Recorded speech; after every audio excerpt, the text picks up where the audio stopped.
दोस्तों टाटा स्टील की बात करें तो स्टॉक में हमने फ्राइडे को कुछ पॉजिटिव क्लोजिंग देखी है। क्या टाटा स्टील में आने वाले समय एक शानदार तेजी आ सकती है या फिर स्टॉक के अंदर गिरावट की संभावना बन रही है? तो यहाँ पे जो कुछ बड़ी अपडेट है वो इशारा करिए कि टाटा स्टील में आने वाले समय एक शानदार तेजी आ सकती है। टाटा स्टील अपने बिजनेस को लेकर एक नई तरीके से आगे बढ़ने की कोशिश शुरू कर चुके हैं, क्योंकि आने वाले समय टाटा स्टील ग्रीन स्टील को लेकर आगे बढ़ रहे हैं। और जो सबसे बड़ी बात है कि आने वाले 2045 तक कंपनी पूरी तरह से ग्रीन स्टील निर्माण शुरू कर देगी।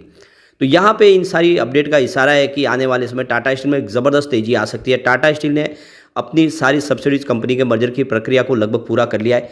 जल्दी ये सब एक बैनर तले आ जाएगी और ऐसे में इसकी जो आप समझ सकते हो कि बिजनेस है वो कई गुना बढ़ेगा और खर्च में कटौती हो जाएगी। ऐसे में टाटा स्टील की प्राइस डेफिनेटली बढ़ सकती है। तो क्या इस लेवल पे खरीदारी करनी चाहिए, जानने की कोशिश करेंगे इस वीडियो के माध्यम से।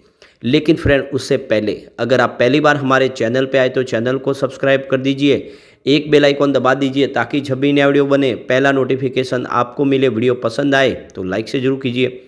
चलो फ्रेंड्स, वीडियो स्टार्ट करते हैं। मैं हूँ आपका दोस्त SB दवे और हमारे अपने चैनल ऑनलाइन कमाई में आपका बहुत बहुत स्वागत है।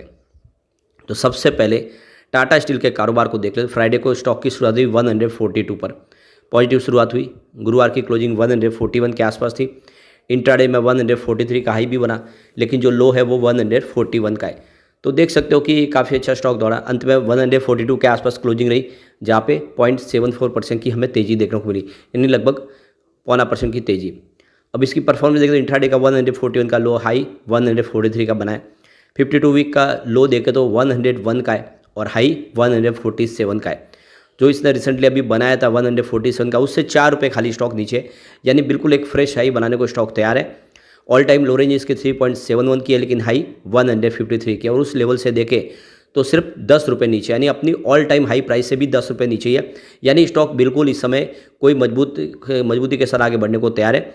यहाँ पे इसकी परफॉर्मेंस देखें तो 12 फरवरी को स्टॉक 137 के आसपास था, जहाँ पे 2.8% की गिरावट हुई। अब आपको पता ही होगा 12 फरवरी को बाजार पूरी तरह से क्रैश कर गया था, सभी स्टॉक सब धराशायी हो गए थे। उसमें टाटा स्टील में भी कुछ गिरावट देखने को मिली। फिर 13 फरवरी की बात करें, स्टॉक 137 के आसपास है, जहाँ पे 0.3% की तेज़ी बनी। 14 फरवरी को स्टॉक में फिर से रिकवरी हुई, जो गिरावट थी वो थम गई और स्टॉक आ गया फिर से 141 के आसपास, जहाँ पे 2.4% की शानदार तेज़ी बनी। और 15 फरवरी की बात करें तो बिल्कुल फ्लैट क्लोजिंग रही 141.20 पर, जहाँ पे कोई अप डाउन देखने को नहीं मिली। और 16 फरवरी को अगर देखें तो स्टॉक 142 के आसपास है, जहाँ पे 0.8% की तेज़ी बनी। तो पिछले 4 ट्रेडिंग सेशन से पॉजिटिव क्लोजिंग दिखाई दे रही है और ये इशारा है कि स्टॉक आगे बढ़ने को तैयार है। यहाँ पे जो बड़ी अपडेट है कि लुधियाना में टाटा स्टील अपने ग्रीन स्टील का जो पावर प्लांट की शुरुआत करने जा रहे हैं। इसके लिए कंपनी 2600 करोड़ खर्च करेगी और फर्स्ट फेज में अगर आप देखें तो ये प्रोजेक्ट कंप्लीट होगा 2025 मार्च तक। तो ये प्रोजेक्ट में आप देखें तो आने वाले समय ग्रीन स्टील का निर्माण शुरू होगा। तो ये देख दो कि ये पहला टाटा स्टील का low carbon green steel plant होगा जिसमें पोल्यूशन कम होगा। इस प्लांट को मॉडर्न टेक्नोलॉजी से लैस किया जाएगा, जिसमें आप देखें तो इलेक्ट्रिक ARC फर्नेस इस्तेमाल किया जाएगा, जिससे यह एनर्जी एफिशिएंट होगा। और आप देख सकते हो कि जो कार्बन है जो उसका एमिशन बिल्कुल कम हो जाएगा। यानी आने वाले समय में जिस तरह से टाटा स्टील चाहते हैं कि एक नई टेक्नोलॉजी का इस्तेमाल करके अपने स्टील के निर्माण कार्य में जो भी पॉल्यूशन है उसको कम किया जाए, उसकी शुरुआत यहाँ पे लुधियाना से होती हुई दिखाई दे रही है। तो टाटा स्टील ने लुधियाना को इसके लिए सिलेक्ट किया, यहाँ से अब शुरुआत होगी। तो स्टील स्क्रैप से माध्यम से ये देखो स्टील का निर्माण होगा और उसमें आप देखें तो बिल्कुल पोल्यूशन है उसको कम किया जाएगा।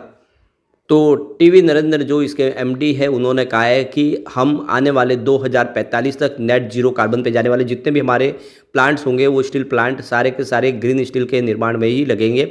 और आने वाले समय जो पुरानी परंपरा के जो टेक्निक है उसको हम बदल देंगे।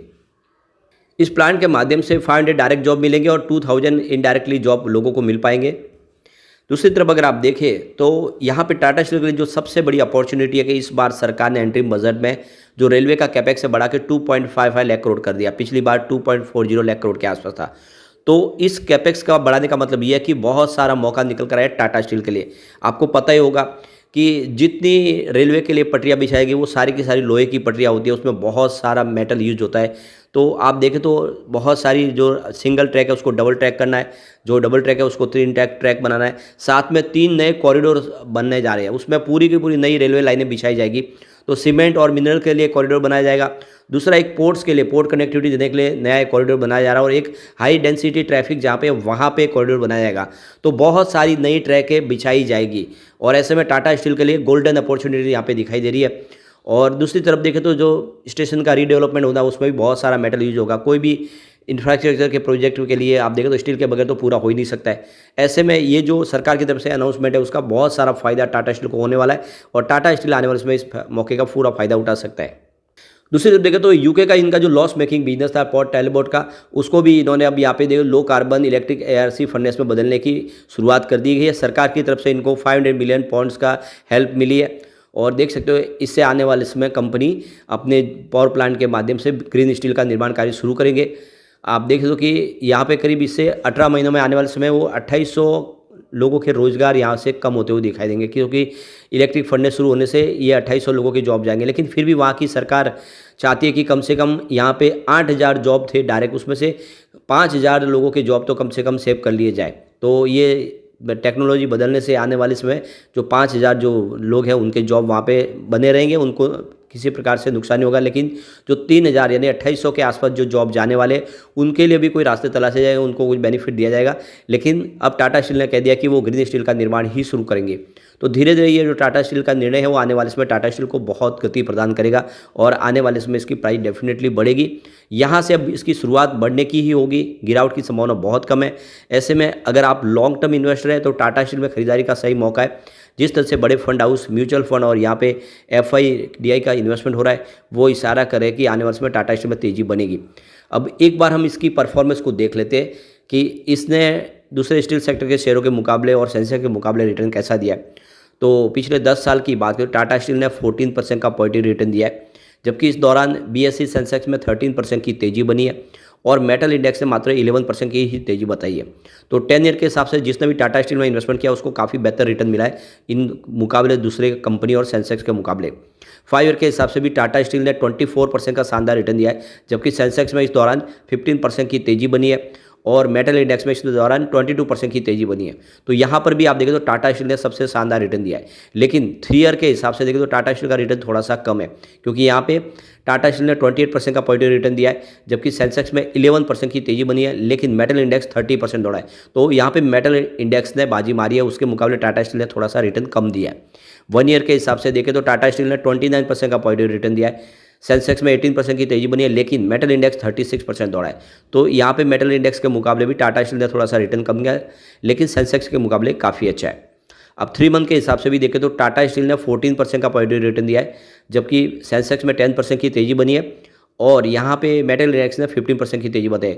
तो मेटल इंडेक्स टाटा स्टील के मुकाबले थोड़ा सा अच्छा प्रदर्शन किया है, लेकिन सेंसेक्स के मुकाबले लगातार अच्छा बना है टाटा स्टील का रिटर्न।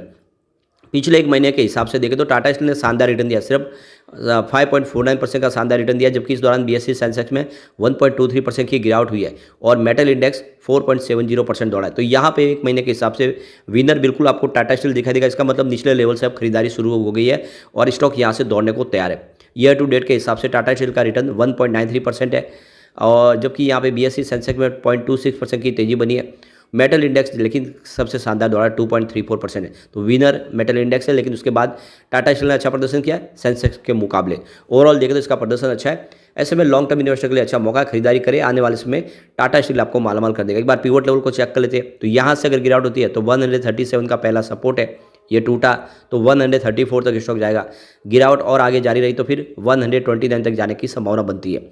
अब पॉजिटिव माहौल बना तो 146 का फर्स्ट रेजिस्टेंस है, इसको पार कर लिया तो स्टॉक 150 तक जाएगा। 150 तक जाने का मतलब ये है कि इसकी पुरानी हाई को इसको तोड़ के नई हाई बनाएगा, और इसको पार कर लिया तो थर्ड रेजिस्टेंस है 154 का, यानी उस लेवल पर जहाँ पे इसकी ऑल टाइम हाई थी उस लेवल को क्रॉस करके बिल्कुल एक फ्रेश हाई बना सकता है। तो दाव आपको लगाना चाहिए, आने वाले समय टाटा स्टील आपको मालामाल कर देगा। मुझे लग रहा है कि आने वाले 3 सालों में इसका जो टारगेट है वो 500 तक टच करने की संभावना बन रही है। लेकिन फ्रेंड, कोई भी इन्वेस्टमेंट करने से पहले अपने फाइनेंशियल एडवाइजर से बढ़ाई ले या अपना खुद का रिसर्च करें, क्योंकि मैंने वीडियो आपके एजुकेशनल पर्पज़ के लिए ही बनाया। वीडियो पसंद आए तो लाइक शेयर जरूर कीजिए और चैनल को सब्सक्राइब कर दीजिए। Thank you friends.